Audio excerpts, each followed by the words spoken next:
All right, class. We are going to start with chapter 6. Sorry for the delay in this. Technical difficulties. Kind of wish we had class. I have a really good story for you, but I don't have enough time to record it. So you're going to notice these are going to be, I think, in smaller pieces. It records for, I think, the full however long the lecture goes, but I'm doing it on my phone while I look at my computer to go over the PowerPoint. So unfortunately, you might get a couple videos instead of just one really long one. So we're actually going to start from the very beginning. We're talking about fallacies. Pretty darn easy. This is stuff we've actually kind of already covered. So it may seem repetitive. That's fine. Otherwise, hopefully I can do a little bit better job on describing some of them. The book does a fantastic job. Read the chapter. Makes it probably even better than me doing lecture. So just wanted to do this to give you some sort of normalcy. All right, so let's go again. Chapter 6. I want you to have a heads up that after each fallacy in the book, it's going to give you this little thing called, it might be backwards, reminder. The reminder in there underneath is a critical thinking response. Do the critical thinking responses, okay? You'll see that on the PowerPoint. It's going to give you that that little heads up that I'm looking for that. I'm not expecting you to turn those in, but it is going to give you a bit more hands-on understanding of how to apply these fallacies or where you might be seeing them. Okay, so we're going to start off with reasoning errors and what fallacies are. They're errors in reasoning that can be seen as one. We're going to show you I'm going to show you the first two different types. The first one is reasons that seem logical. They seem logical, but don't necessarily support the conclusion. So that's going to be our first half. And then the other second half of the types of fallacies is going to be statements that distract or mislead the listener or the reader on a particular issue. Okay, so there's just two different types, and as we go through, you'll see them. So the inadequate reasons as fallacies, the first one, which is where they give insufficient reasons, that first category is just talking about. These are going to be your culprits. We have faulty analogies, false cause, slippery slope, straw man, hasty conclusion, false dilemma, and begging the question. Okay, so these you'll probably hear throughout, if not throughout the semester, later on in life, especially if you go into either politics or law school. Okay, so faulty analogies or false analogies, they are the same thing. A false analogy occurs when you compare two things that are not really alike, but you kind of make it sound like they are. So for an example, you'd say, anti-smoking laws won't work because they are just like prohibition laws of the 1920s. Well, smoking and drinking are actually two completely different things. The idea here is, well, you prohibit this and it's the same as prohibiting that. That's not the case. So this is considered a false analogy, okay? Trying to compare two things that are like that actually are not. I have here on the PowerPoint all those awesome little memes. I'm not going to go through them because it's just really awkward doing it like this. So go ahead and read through those. They kind of give you a little bit of an idea. If you read the chapter, actually the memes make more sense. So it's just, we'll have you read the chapters and go through this and then check out the memes and enjoy those. So we have, again, faulty analogy. Note the significant differences between two different things, okay? The book does a really good job about using, you'll notice with the advertisements, a lot of times the stuff we're going to be covering, advertisements do this a lot. And so one of them here is actually going to be a fabric softener. We're going to call it Spring Soft Fabric Softener, and how they're comparing the smell to fresh air. And it says Spring Soft Fabric Softener smells great. It's like hanging your clothes out in the fresh air. Okay, two completely different things, right? And if you look at the PowerPoint, it's going to show you that, right? And it even shows you on the book. So Spring Soft, okay, we're going to show that side where, the smells are induced by chemicals, but fresh air, that comes from actual fresh air. Okay, so there's two totally different things, whether it's chemical smell or fresh air smell. Those actually don't correlate. Next, we're looking at Spring Software. In buying the product, it's a reoccurring cost versus if you if you hang your clothes on a line, it's really a one-time purchase on the clothesline, and then you consistently get fresh air. So again, those still don't correlate. We'll talk about quick when it is used with a dryer. If you got your dryer sheets, it's quick, but if you hang dry your clothes, it takes a little bit longer. So the reality is they actually are not the same thing. Okay, these are some ways in which when you think you're hearing a false analogy, excellent way is to break it up into the two parts and see how they're trying to compare the two. So that's just kind of like a little trick of the trade. So we had talked about this before in some of the other classes. On the next slide, it says, I watched television shows all my life and I turned out just fine. Well, all your life, you're a 40-year-old, TV in the last 40 years is a hell of a lot different than how it has been in the last 10 or 15 years. Some good, some bad. Tom and Jerry, a little violent. So maybe you could argue, well, we had Tom and Jerry and we turned out fine. I don't know. I don't know what the correlation is. Check the evidence. Always look for the evidence, not just by hearsay. Again, society, different types of programs, video games, social media, all that stuff has changed. So to say that one person, 20 to 30 years experience of watching TV wasn't affected by the following things, they're not really, there's no correlation there. Here's another one. I didn't have to study or take that many notes and I got an A. How many of you guys have had friends like that? I didn't have to study and I got an A. That isn't applicable to all people. Not accounting for the fact that maybe the person who got the A had previous knowledge and abilities compared to another person, those kind of things. So again, it's a false analogy. You can't really compare the two. So when someone is supporting a position by comparing one idea, situation, or plan to another, always try and stop and evaluate whether the comparison is valid. That's always a really good point. So, alrighty. Next, I'm going to try and go through these as fast as I can, all right? That way we don't sit here for more than usual. Okay, so post hoc ergo propter hoc is also called false cause, okay? We'll talk about this. I'll give you some really good examples. So this means after the fact, therefore because of the fact. The idea here is that it establishes a false cause and effect relationship, assuming that since one thing happened first, then it caused the other thing to happen second. So just because this, then that, that's not something that... It's a false cause. That's where that comes from. That's my instinct to say that. So therefore, you won the lottery in the afternoon because you found the lucky horseshoe in the morning. So, oh, I won the lottery because I found this horseshoe. Just because you found the horseshoe does not mean that you won the lottery. Okay. Going through a couple of the slides. Kind of take a look. They give you really good analogies. One of them is the boy in the airplane and the bumpy seat, and he's saying, I wish they didn't turn on the seatbelt sign so much.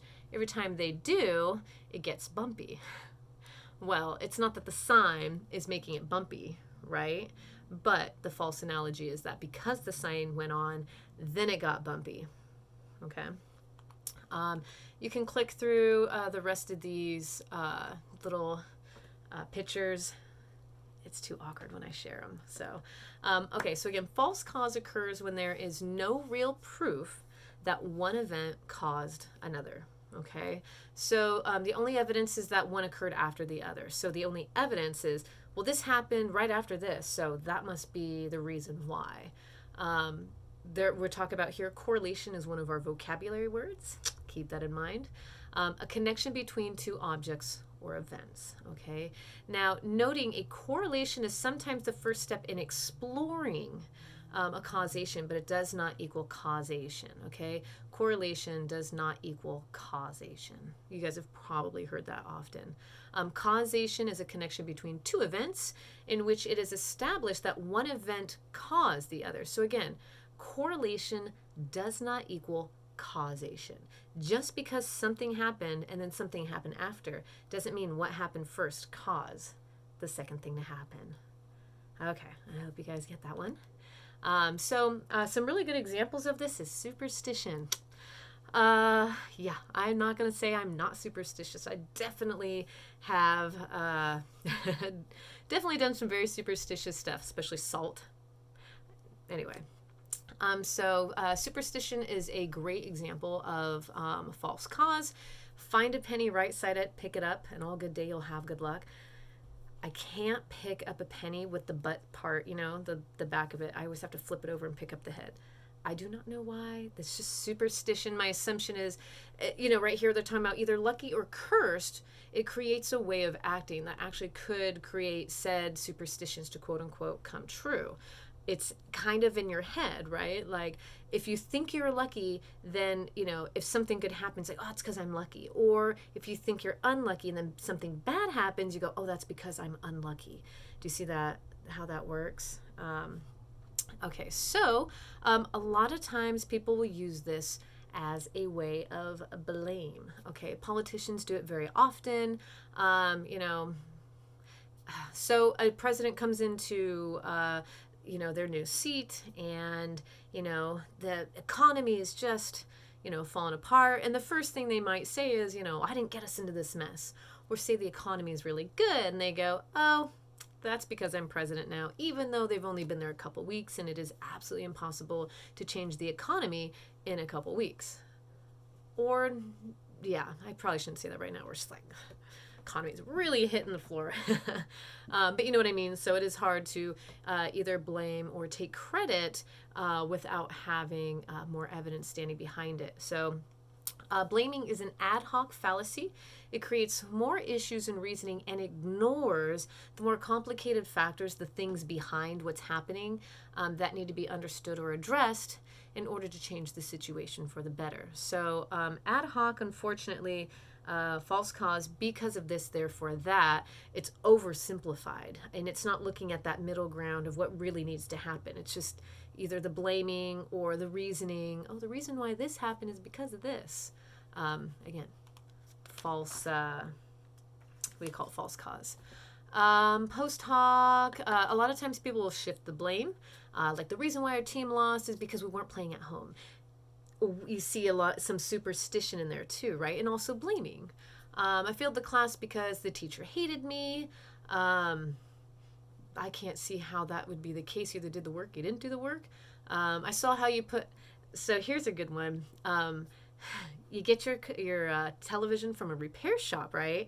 And you're putting it in your car and you take it home, and it's not working. So you call up the repair shop and you go, hey, my television still isn't working. And they go, well, we saw the way you put it in the car, and frankly, it's the way you poorly placed it in there is why it broke. All right? So it's that blame game rather than accepting the fact that as a repair shop, they probably didn't do the repairs that needed to be done. Okay? Anyway, so this could go on and on forever. These are just some pretty good examples of it. So a lot of times also the reason why we have a false cause is because we don't want to really, maybe we just don't know the reason for the actual cause, right? We don't know why the economy is falling, and so we place blame. It was the president before me, or we don't know why the economy is good, so we take the credit. We don't know why we had bad luck, so we blame superstition. So maybe some reasons here are. So we kind of do sometimes false cause in social issues like homelessness, and we'll say, oh, it's mental illness, or it's drug use, potentially, or it's that they weren't given enough opportunity for jobs, or this or that. There's all these false reasons we really, really don't know. That's why it's such a it's not a black and white issue when it comes to homelessness. So that's one time. That's in a lot of ways you'll see really big social issues. You'll see that false cause because we don't know the answer. Sometimes false cause.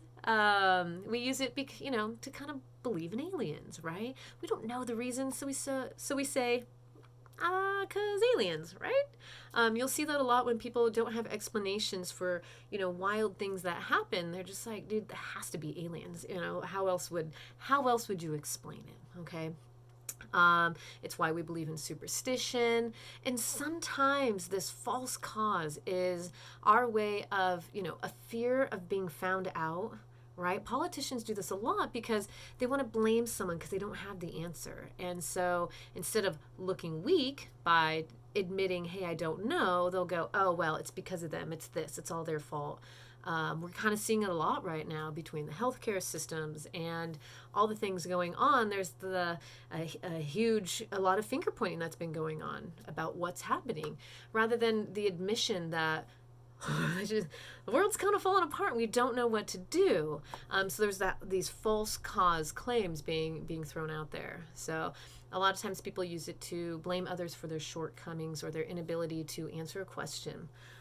So keep that in mind. You just see that a lot. I'm seeing it right now. It's just kind of human nature, right? So just be aware of it. For an activity on this ad hoc one, I want you to take a minute, and especially right now with everything going on, I don't know if you're watching the news, I should stop, but I'm still doing it. Go ahead and maybe think of times where you've either used it, false cause, or you're seeing it from other people where they've made a claim or they want to blame someone or use superstition as an excuse. I've totally done that, right? I could probably name like 3 things. So this is not something you have to turn in. It's just practice. It's something that I think is really good for us to start to understand, how to apply these or where we might be seeing them. All right. Okay. Slippery slope. This one I'm seeing a lot right now, especially with quarantines, right? You probably are too. And again, I love a good conspiracy theory. So this is kind of where a lot of times conspiracy theories do start up, is this, start at A, goes all the way down to Z, and there's no real middle ground that kind of gets you there. It just goes straight there. So slippery slope suggests that if an action is taken, it will be the first step in a continuous path towards inevitable bad end, right? An example here is if you let them turn in one paper late, like as a teacher, if I let them turn in one paper late, they'll never learn any discipline and they'll end up, never being able to hold down a serious job. Sometimes things happen and we just turn things in late. That doesn't mean if you turn in a late paper, all of a sudden you're never going to get a serious job. I'm sure over time, enabling said behavior over and over again could lead to bad behaviors, but the one time you let someone turn in a late paper, that's like, that's a far leap. All right, so go ahead and you can take a look at these adorable cartoons. They kind of give you a rough idea. Again, the first cartoon I actually really do appreciate because these are true arguments that people have actually had. These are statements that people make, and a lot of it is based on fear. Key word there, fear. Fear of the unknown. We don't know what's going to happen, so we jump to, these, I'm not going to say hasty conclusions. That's a totally different fallacy. We jump to these scenarios that are just, end of the world out of fear because we really don't know what happens. But our worst fear would be it being that. One of them being, let's see here. If gays can marry, legal incest and bigamy will, be next to come. Like, this is from the comic. That if we allow this, then this is going to happen. And, since gay marriages have come about, I'm not seeing incest and bigamy becoming legal. So kind of sounds to me that argument was very much a slippery slope, taking it to that far extreme. Okay. So it's a fallacy that occurs when serious consequences of potential action or policy are predicted and not substantiated by evidence, right? So we make this huge claim, but there's no evidence to support any of it. As the politics and seasons move forward, especially with what we have going on, you're seeing that a lot, all right? So for an example of a conversation I recently just had, good friend, love him to death. I get where they're coming from, so I didn't argue it. They say, first we're going to be self-quarantined. Next thing you know, we're going to be martial lawed. And next we're going to end up with chips in our arms and monitored daily. We already are with our phones, right? Conspiracy theories, right? And then my friend keeps going, this is the end of the times and everything's going to be changed and we're screwed, right? So it's that, because we're quarantining, so we're trying not to get other people sick, all of a sudden it becomes this doomsday outlook of, what's to come. So my hope is that being in a democratic society, we will vote enough, please start voting, to where we don't end up in situations where we have to fear for, ourselves. So I don't know. Evidence doesn't prove that that is going to be the case if we start self-quarantining. But I understand that they come from a place of fear right now because things are changing, drastically changing. So again, take a few minutes for an activity to write any, maybe current slippery slope fallacies that you're seeing. Maybe you're hearing it through social media or friends or family, politicians. Maybe you yourself, I'm sure I've, probably done it too, where I'm just like, well, if this happens, this is going to happen. It's the end of the world.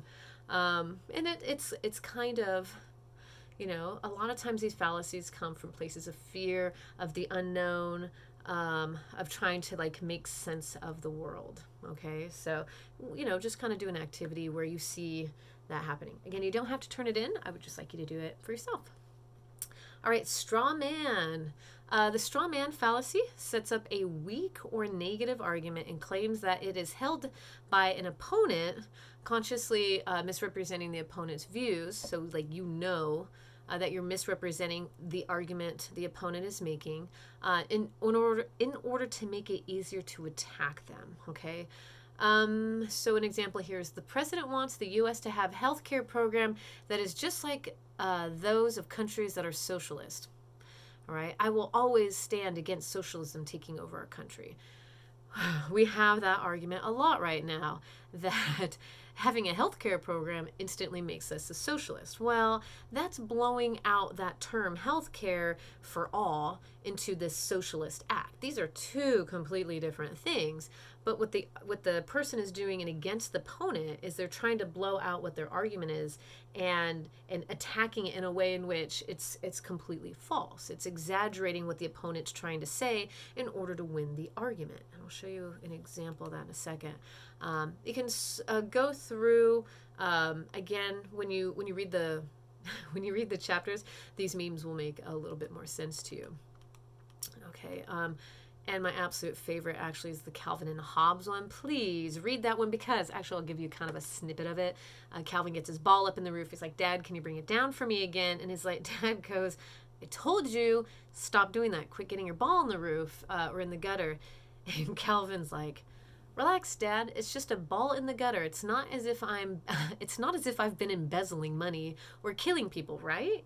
Aren't you glad I'm not stealing or murdering? I'm not saying I haven't made that argument or friends haven't or people I know. It's this idea of, taking this little thing and blowing it out so that, you would win said argument. So I don't know. I really love Calvin and Hobbes. I thought that was a good one. Okay. Again, straw man here is a fallacy in which an opponent's argument is distorted or exaggerated so that way it's more easily attacked. Okay. I have this example of, it's the idea of you're a boxer, right? Or there's a boxer and he has two opponents and one of them is just a regular man and the other one is the straw man. Well, the guy punches out the straw man. He's like, oh, win the argument. Well, that has absolutely nothing to do with the guy who's actually standing there, right? You didn't even come near the actual argument. You just, blew out this fake straw man, argument you just put up. So this is that kind of helped me for some reason when I read it in the book. I'm like, oh, that's a great way of putting that as an analogy. So I don't know if that helps you. Might have confused you. It worked for me. So a really good example they use in the book is